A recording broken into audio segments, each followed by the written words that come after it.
Okay, this is for students that were absent this past week. We did a presentation, or I did a presentation on Renaissance artists and the Teenage Mutant Ninja Turtles. So I wanted to do a quick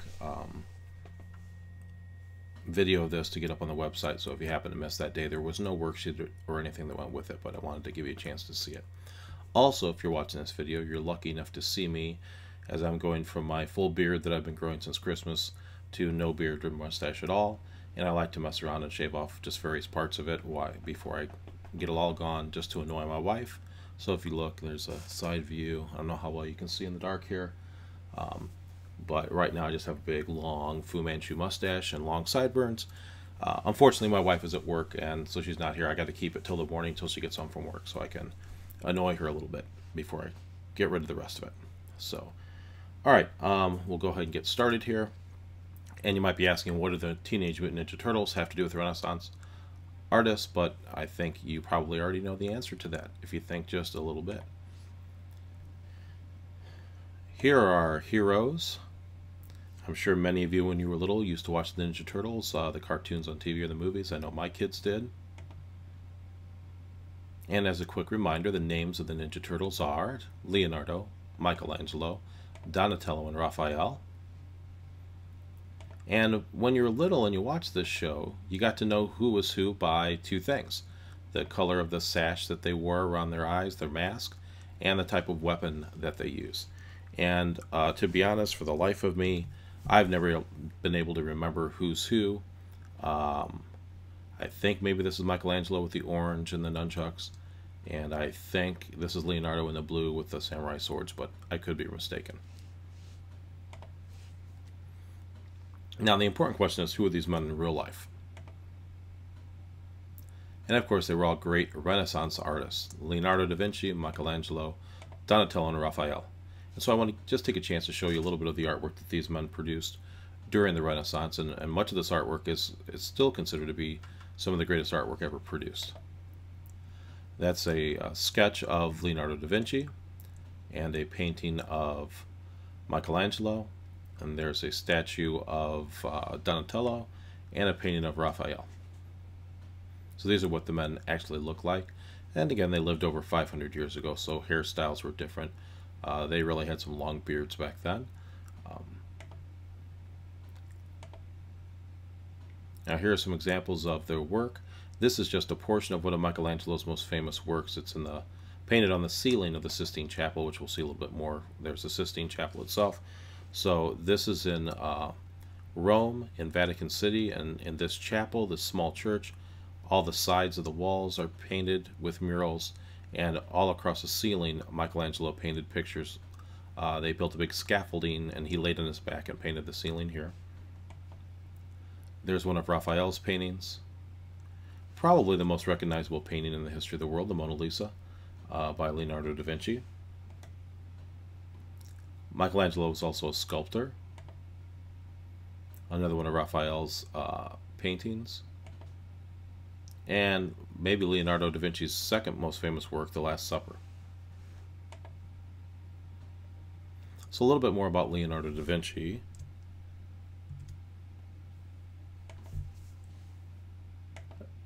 The Mona Lisa, The Last Supper are his two most famous paintings. But he's also known for the sketch of Vitruvian Man that we've seen before. I think it was in our book or in one of our other presentations. Leonardo da Vinci was multi-talented, had multiple interests, and he was interested in the anatomy of the human body. He was interested in medicine, and so he did a lot of studies of the human body and did a lot of sketches like Vitruvian Man that we saw.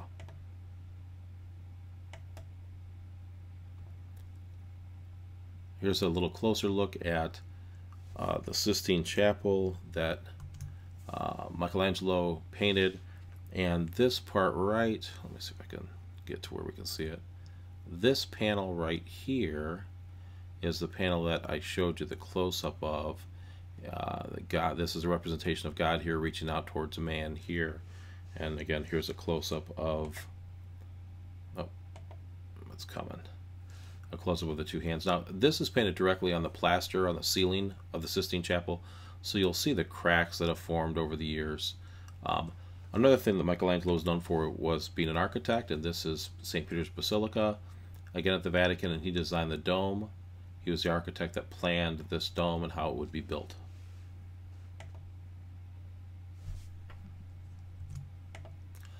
Donatello was known as a sculptor. There's two of his famous sculptures, the statue of St. George and the statue of Gattamelata is my guess of how to pronounce it. I don't speak Italian, but I think that's probably right. Raphael was primarily a painter. And we've got the School of Athens is one of his more famous paintings here, and which is kind of interesting because, as we've talked about, excuse me. Let me get those pictures back up for you. This, as I just was saying, is the School of Athens. And if you remember, the Renaissance was a period of a rediscovery of the works of the ancient Greeks and the ancient Romans. And Raphael ended up doing a painting of his depiction of ancient Greece. Athens, of course, was in ancient Greece. And so these are a bunch of the scholars that he had studied.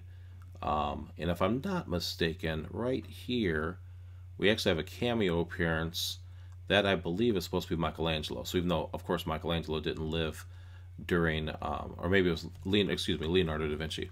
Even though Leonardo didn't live during ancient Greek times, of course, Raphael, in tribute to him, threw him into his picture of the School of Athens, his depiction of what ancient Greece looked like, all the great minds that had influenced the Renaissance.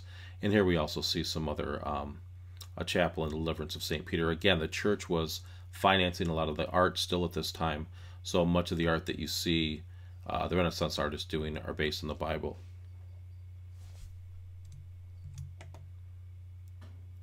Okay, moving away from artists and into literature, William Shakespeare was a famous English poet and playwright, and many believe or think of Shakespeare as the greatest writer in the English language. Some of his more famous works: Julius Caesar, Hamlet, King Lear, Othello, Henry V, Romeo and Juliet, Macbeth, A Midsummer Night's Dream, The Taming of the Shrew, Much Ado About Nothing, The Merchant of Venice. And he wrote in a couple of different genres, I guess you could say, if we're going to use our English terms. Julius Caesar, it was a historical play. So he wrote some of his plays based on history. Other plays that he wrote, like Romeo and Juliet, were tragedies. Let's see if I can spell tragedy. Where they don't have a happy ending. You know, when you get to the end of Romeo and Juliet, they don't run off happily and live happily ever after. It's one of those plays, just like you go to some movies sometimes, and at the end, everything doesn't wrap up nice and neat. There's a really sad ending, and that's known as a tragedy. And Shakespeare wrote a number of tragedies along with histories, and he was also very good at writing comedies. And The Taming of the Shrew would be an example of one of his comedies. Now, many of Shakespeare's works, even though you can still see the original plays performed all over the world, they also get remade by Hollywood. So here's some examples of places you may have seen some of Shakespeare's stories retold. 10 Things I Hate About You, which is based on The Taming of the Shrew. O, another movie which was based on the story of Othello. Scotland PA is a movie based on Macbeth. Now here's one that I think all of you have probably seen. The Lion King is based on Hamlet.